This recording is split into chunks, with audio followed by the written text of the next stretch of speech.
साहित्य या लेखकांची गप्पा या कार्यक्रमात सगळ्यांचं स्वागत. आजच्या लेखिका आहेत अमृता खंडेराव. सलोख्याच्या गोष्टी आणि कसं होईल तर हो माय या या आमच्या लाडक्या पुस्तकांच्या ॲक्च्युली या लेखिका आहेत असं म्हणायला हवं. तर अमृताताई, तुमचं स्वागत आहे. धन्यवाद.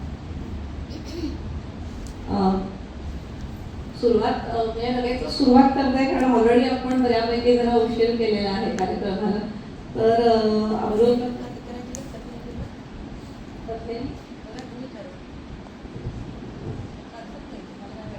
कार्यक्रमाची सुरुवात आपण अमृताताई कथा वाचतील त्यांनी सुरुवात करू. जरा वऱ्हाडी भाषेचा लहेजा पण आपल्याला ऐकायला मिळेल. नमस्कार, मी अमृता खंडेराव. लेखक जेव्हा एखादी गोष्ट, कथा, लेख कागदावर लिहितो त्यावेळेस आपण ते प्लेन वाचतो, पण ती जी बोली भाषा आहे तिची गंमत जेव्हा प्रत्यक्ष आपण ऐकतो त्यावेळेस समजते. तर तुमच्यापुढे सादर करते एक छोटीशी कथा.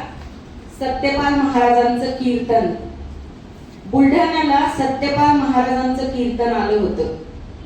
माझ्या सासूबाई आणि त्यांच्या रुदाली मंडळाला कुठून तरी ही बातमी समजली. त्या सगळ्या जणींनी कीर्तन ऐकायला जायचं ठरवलं.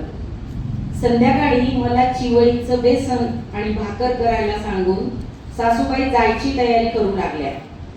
त्यांची तयारी सुरू असतानाच आमच्याकडे अचानक पाहुणे आले. त्यामुळे त्यांचं जाणं रद्द झालं.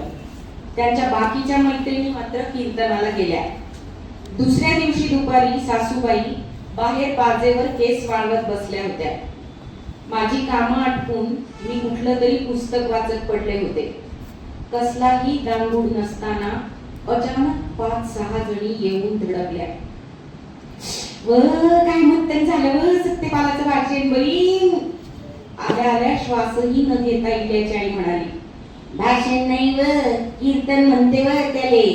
काळींबाई म्हणाली, हा तेच व बहीण, तुला या लागत होत व बहिणा, लय खास झाला व माय कार्यक्रम. अव बहीण, काय गर्दी माय, काय बायान, काय माणसं, बाप्पा. इल्याची आई भयंकर एक्साइट झाली होती. मले याचं होतं ना बहीण, पण माया जवळचा ही बाई आला व मग पाहुण्याले वायरीच्या जीवावर सोडून जाता येईन काय मले. पहिलंच तर आमच्या इथं हे असं पाहुण्या रावण्याचं नीट नेटकं करा लागते. रोजच्याला येते काय कुणी आपल्या घरले. अव बहीण, सत्यपाल महाराज ओसा बोलते ऐकतच राहा वाटते. आजकालच्या बाया इले निरा झाडीतेच, त्याच्या पुढे कुणी नाही बोलू शकत नाही बहीण. असा उभा राहते, असा नाचते, असा भजन म्हणते, काहीच त्याच्या पुढे कुणी काही बोलूच शकत नाही. 2 टोंग्याले 2 खंजीरा बांधेल बहीण, हातामध्ये टाय आणि चिप्या. इतलं समजून सांगते कपाळ माणूस येडवून जाते ऐकू. भजन ऐकायला आलेल्या बायाले लुगडे वाटते माय, लुगडे. इतलं समजून सांगते कपाळ माणूस येडच होऊन जाते ऐकू. इल्याची आई काही केल्या थांबायलाच तयार होत नव्हती. आयुष्यात पहिल्यांदा तिने कीर्तन ऐकलं असावं. सत्यपाल महाराजांचं धुवांधार कीर्तन ऐकून सुशिक्षित माणूस सुद्धा थक्क होतो. तर इल्याच्या आईची काय कथा. त्यातही ग्रामीण भागातल्या महिलांना मनोरंजनाची फारशी साधनं उपलब्ध नसतात. कामामुळे फारसा टीव्ही पाहता येत नाही.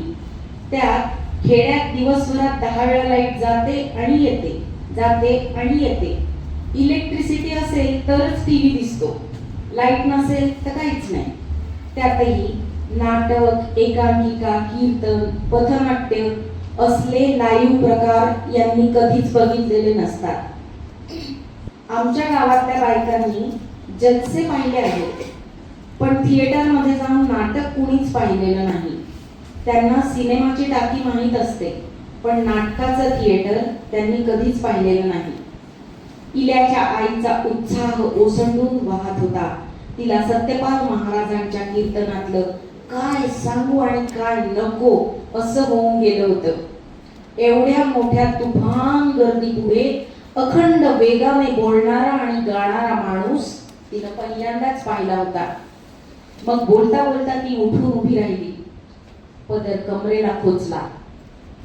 दोन्ही हात दोन्ही गुडघ्यांवर ठेवले. ऋतिक रोशन सारखं 180 डिग्री पाय हलवून सत्यपाल महाराजांसारखं बोलू लागली. माय बापा हो, लेकर किती पैदा करसान, अबे त्याले खायले घालायची औकात आशीन, तिथल्याच लेकराईले जन्माले घाला. खन खना खन खन खना खन खन खना खन खन. हे खन खना खन तोंडाने खंजिरीचं म्युझिक वाजवणं सुरू होतं. इल्याच्या आईचं कीर्तन ऐकण्यासाठी हातातलं पुस्तक ठेवून मी वेगाने बाहेर आले. ती अक्षरशः पेटली होती. जोर जोराने दोन्ही गुडघे 180 डिग्री हलवत होती. साक्षात सत्यपाल महाराज तिच्या अंगात आले होते. बायका फुल एन्जॉय करत होत्या. आपल्या लेकराईले पहिलं चांगलं शिकवा, आपल्या पायावर उभं करा, मगच त्याचे लग्न करा, नाही तर मग हायच श्रीराम जानकी बैठे हैं मेरे सीने में, श्री राम जानकी ज्योतिबा सावित्री बैठे हैं मेरे सीने में, ज्योतिबा सावित्री बैठे हैं मेरे सीने में. लेकीबाईले बी शिक्षण दिलं पाहिजे, त्याले बी हुशार केलं पाहिजे. खन खनाखन खन खनाखन खन खनाखन खन. तिचा असा अद्भुत खणखणाट पाहून मी चकित झाले होते. तिचे हातवारे, गुडघे हलवणं, संवाद फेक सगळंच केवळ अशक्य होतं. हिला थिएटर करायची संधी मिळाली असती तर हिनं स्टेज गाजवलं असतं असं मला वाटलं. सगळ्या बायका उत्स्फूर्त दाद देत होत्या. माय पाय बहिणा ओ साचको रे वो सत्यपाल, आमचे सासू वाईरीले कसं बोलते ते सांग ना व पंचफुले. काळींबाई म्हणाली. हाव हाव, वाईरीचं काही चुकलं का सासूबाई म्हणते तुला तुझ्या बापाच्या घरून आणलं का व? अहो तिच्या बापानं त्याची लेक तुम्हाला दिली, आपल्या काळजाचा तुकडा तुमच्या हातावर ठेवला, अजून काय आणावं तिनं तिच्या बापाच्या घरून.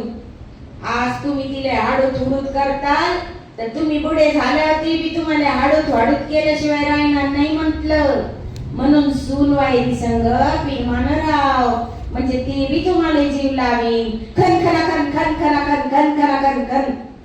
सगळ्या बायकांचं ऐकल्यानंतर कीर्तन बुडाल्यामुळे आमच्या सासूबाई खूपच नाराज झाल्या. पुन्हा कंदीन व माय सत्यपाल आपल्या गावाले त्या हळहळू लागल्या. इतका वेळ खना खना नाचून इल्याची माय थकली, खाली बसून घाम पुसू लागली. आज मी न मागता तिला थंडगार पाण्याचा लोटा आणून दिला. पाय व कल्पना, सत्यपाल महाराजाचं कीर्तन किती भारी झालं व माय. हो ना, खरंच छान झालं असेल. विलासच्या आईनी आता आपल्याला किती छान करून दाखवलं ना. विलासची आई, तुम्ही तर खरं नाटकात काम करायला पाहिजे हो. हो काय व, आता मलेच काय जमते बहीण. ओके जरासं सांगितलं मी ना, जमलं तेवढं मुलीच.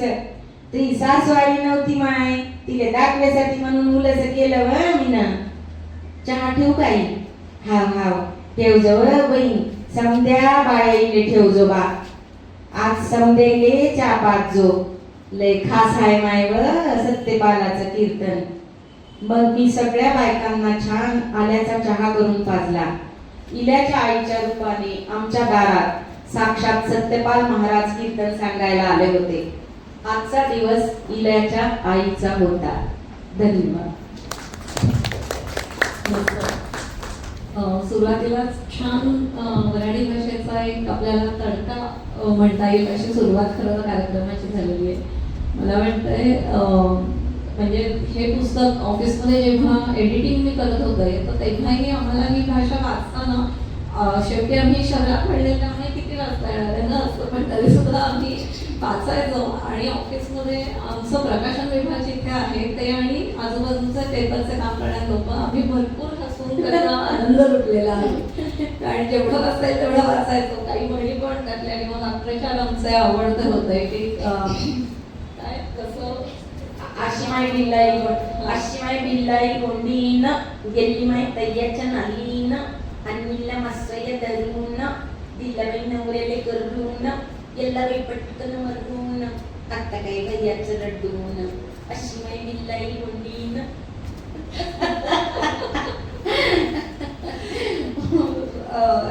असं हे आता ऐकताना हे फार छान वाटतंय. त्याचा मी म्हणजे त्या जे बोलतायत ना की साधं ओ मी ह्याच्यात आहे कुठेतरी लिहिलेलं की ओ माझी माय व उडदाची डाळ व खाशीन तर खाय व नाही तर उपाशी राहाय व. आता हे तुम्ही याच्यात वाचताय त्याचा उच्चार कसा का माझी माय व ओ माझी माय व ते लिहिलेलं आहे माझी माय व उडदाची डाळ व खाशीन तर खाय नाही तर उपाशी राहाय व. म्हणजे हे पण सांगते की उडदाची डाळ ही विदर्भातली म्हणजे स्टेपल फूड आणि ती उडदाची डाळ 2-4 दिवसांनी तिचं वरण होणार घरी. मग ते सुना नाटकं करतात की मी खाणार रोज रोज काय उडदाची डाळ माझी माय खाशील तर काय नाही तर उपाशी राहायचं. त्याला जोडूनच ऍक्च्युली माझा प्रश्न आहे की ह्या कथा तुम्हाला कशा सुचल्या किंवा लिहिताना तुमचं निरीक्षण तर चांगलं आहे ते वाचताना आणि कथा वाचताना लक्षात येतं. तर कशी सुरुवात झाली या लिखाणाला? हा माझी भाषा मराठवाड्यातली मूळची आणि मला लेखनाची आवड असल्यामुळे मुळात वाचनाची आवड असल्यामुळे असं म्हणायला पाहिजे.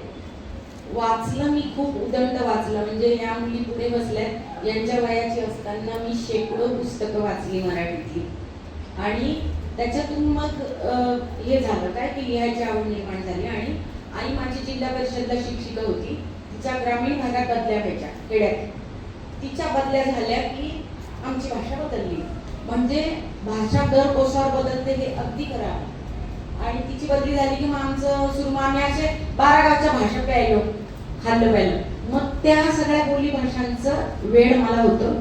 त्याच्यानंतर मी लग्नानंतर बुलढाण्याला आले तेव्हा इतक्या भाषा महाराष्ट्रातल्या आईबरोबर फिरताना ज्या ऐकल्या होत्या त्या सगळ्यांची दातापायी होती ही भाषा.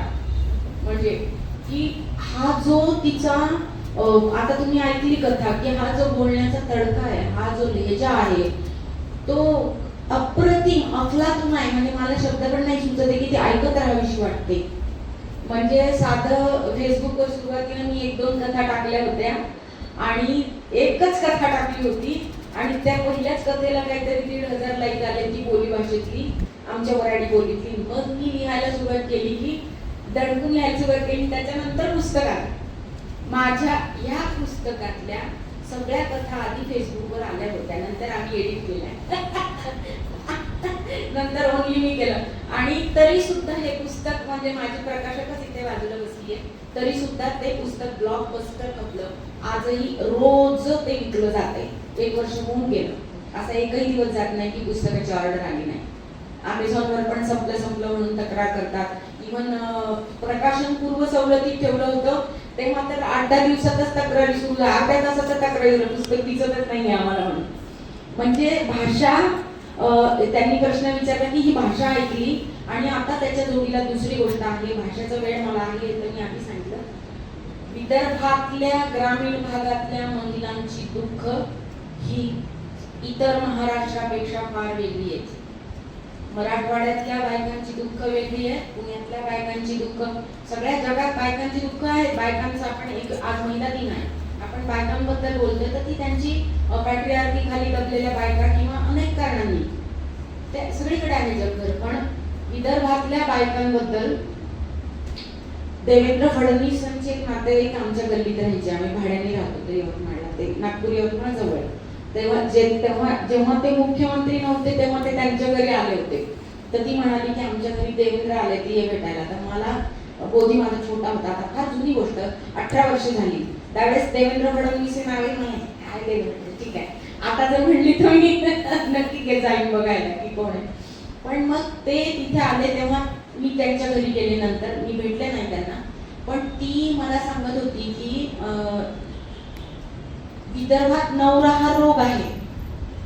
म्हणजे बायकांची चर्चा की किती भयानक त्रास होत असेल ग्रामीण भागातल्या बायकांना. हे मोठ्या घरातलं उदाहरण आहे, तरी हेच आहे. अनेक प्रकारची सामाजिक, कौटुंबिक, भाषिक, आर्थिक, राजकीय बंधन आहेत त्या बायकांवर.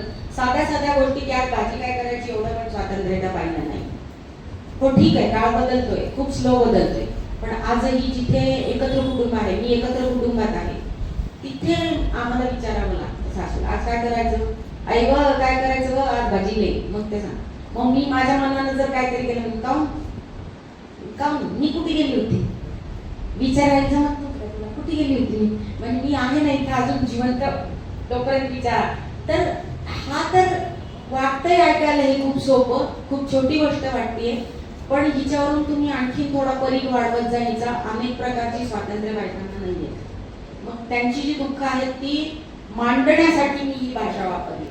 मुख्य कारण आहे की भाषेचा वेळ तर पहिली गोष्ट आहे. अनेक भाषा मी सांगितलं, महाराष्ट्रातल्या अनेक जिल्ह्यातल्या, तालुक्यातल्या भाषा मला अवगत आहेत, पण मी ही भाषा निवडली. आणि ह्या बायकांची जशी दुःख आहेत तशी इतर महाराष्ट्रापेक्षा विदर्भातल्या बायकांच्या दुःखांची तीव्रता फार खराब आहे. यातली नंदीचा आकांत नावाची जी गोष्ट आहे ती तुम्ही वाचली की लक्षात येईल की काय आयुष्य आहे, ढोरासारखं आयुष्य, ढोरासारखं आयुष्य बायकांचं. आजही ज्यांचा विश्वास नसेल, म्हणजे फेसबुकला मी जेव्हा मांडते तर मुंबई पुण्याकडच्या काही असं कुठे असते का, तुम्ही येऊन बघितल्याशिवाय नाही कळणार की असं कुठे असते का. 7व्या महिन्याचा गर्भ त्या बाईला काढण्यासाठी तो नवरा घेऊन आला डॉक्टरांकडे. का काढायचा आहे विचार ना, कारण का काढायचा आहे तुला हा 60 मिनिट गर्भ, नाही म्हणे मग निंदाले जायला बाई नाही ना वावरामध्ये, म्हणजे वावरात निंदायला जायला बाई पाहिजे म्हणून ते गर्भ काढायचा, कारण मग ही बाळंतीण होईल आणि 2-3 महिने ही कामाला काय उपयोगाची. आणि हे माझ्या डोळ्यासमोर घडलेलं आहे. डॉक्टरांनी अजिबात ऐकलं नाही आम्ही काढत, तर तो दुसरीकडे फिरत राहिला आणि मग त्या मरतात कधी कधी. आणि त्या जेव्हा माझं स्वतःच बाळपण होतं त्यावेळेस माझ्या बरोबर एक बाई आली होती, सरकारी दवाखान्यातली गोष्ट सांगत आहे. तिचं हिमोग्लोबिन 5.3 होतं, 5.3 हिमोग्लोबिन होतं आणि ती बाळंतीण होणार. काय करायचं डॉक्टरांनी, हिमोग्लोबिनचं तर कॉमन डेफिशियन्सी आहे. आणि त्याच्या पुढे जाऊन मग तो विषय येईल की महिला मदत केंद्र का सुरू केलं, की काय, या बेसिक गोष्टी बायकांना जागरूक करणे खूप महत्वाचं वाटतं. नुसतं लिहून प्रश्न संपत नाही, म्हणून मी महिला मदत केंद्र चालवते आणि साधे शेंगदाणे गुळ खा वगैरे असे घरगुती उपाय सांगते, पण ते सुद्धा इतक्या सहजासहजी उपलब्ध नसतं. आणि त्यांची दुःख मला लिहिता येतंय, मला वाचता येतंय, माझ्याकडे कला आहे, माझ्याकडे शैली आहे, तर तिचा वापर मग तुम्ही समाजासाठी जर करत नसाल तर तुमच्या लेखक म्हणून संवेदनशील असण्याचा काय उपयोग आहे. मी खूप संवेदनशील लेखक आहे. मला काय बघितलं की टचकन डोळ्यात पाणी येतं, मग मी पाणी पुसते आणि जगायला निघून जाते. मला तसं नाही, त्याच्यापासून आलिप्त राहता येणार. की माझ्या मागे प्रचंड मोठी राजकीय किंवा आर्थिक सत्ता नाही म्हणून मी बदल घडवू शकत नाही असं नव्हे. 48 बायकांना मी 2 वर्षापासून रोजगार देत आहे. करता येतं. तुम्हाला इच्छा, आंतरिक इच्छा पाहिजे की मला काहीतरी करायचंय, आणि त्या चळवळीची सुरुवात हे पुस्तक आहे. की हे प्रश्न मी फेसबुकवर मांडले. इथे समोर फेसबुक मैत्र परिवारातले काही लोक बसलेले आहेत, त्यांना माहित आहे की आधी त्यांनी हे वाचलं, त्यांना कळलं की काय दुःख आहेत बायकांची.